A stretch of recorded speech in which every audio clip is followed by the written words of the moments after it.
Okay, so in review question 1,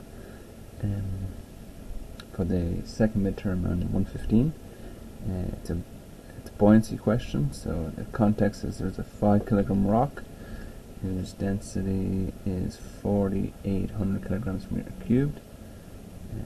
It's a pretty dense rock, 4.8 times the density of water. Suspended by a string and lowered into a bucket of water. The block is held such that half of the rock's volume is underwater. What is the tension in the string? So it might be helpful maybe to draw a picture. So I'm going to just draw the picture in this space here, where we have a little bit of room. So consider my bucket here, and then I have the water, and then I have the rock, and I'll try to roughly draw about half its volume below the surface. That this amount here is 50% of its volume, and then it's suspended by a string. Okay. And we're looking for the tension in the string. So if we draw a Freebody diagram for the block, I'll draw that over here also.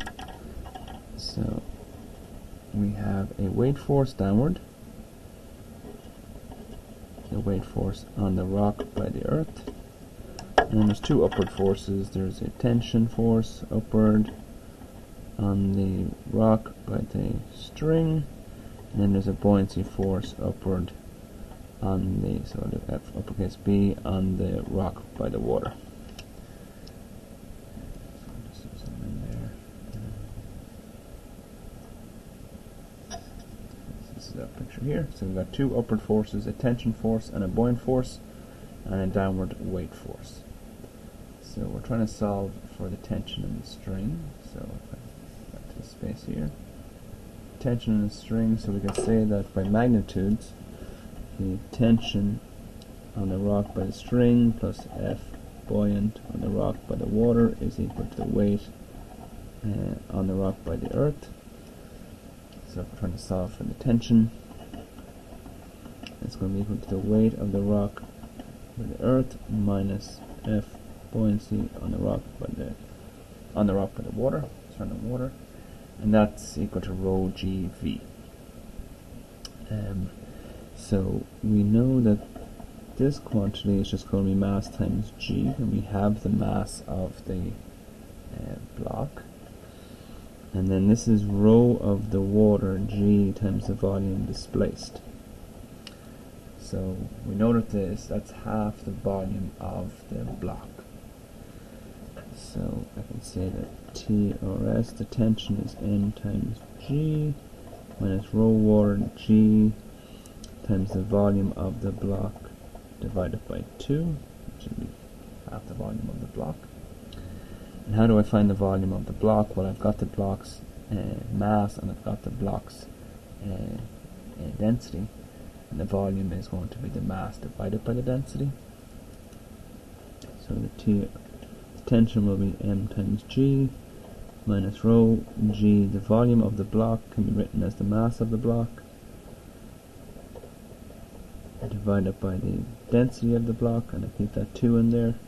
So this MB over rho of the block is going to be the volume of the block, and then we have half the volume submerged. So I believe we have all these quantities. 5 kgs times 9.8 meters per second squared. So we're expecting to know the density of the water, 1,000 kgs per meter cubed. 9.8 meters per second squared times the mass of the block, that's 5 kgs. Got 4,800 kgs per meter cubed times 2.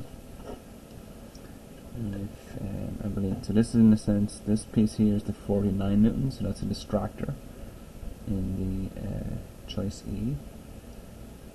The buoyant force is 5.1 newtons, so this amount here is 5.1, another distractor in choice A. But the correct answer is the 49 minus the 5.1. So this is the 49. This whole quantity is the 5.1 buoyant force. So the tension ends up being choice D, 43.9 newtons. And I believe just choices B and C are just random distractors, so I don't believe they're connected to the problem. But yeah, hopefully that's okay. Okay, so just to run through, yes, you just set up your Freebody diagram, think about the forces on the rock, set up your Newton's second law equation, and then the key is knowing what we can find the weight of the block and its mass. We can find the buoyant force by thinking about the volume displaced, and then thinking about the volume of the block in terms of its density and its mass. And plug in our values, and we end up with choice D.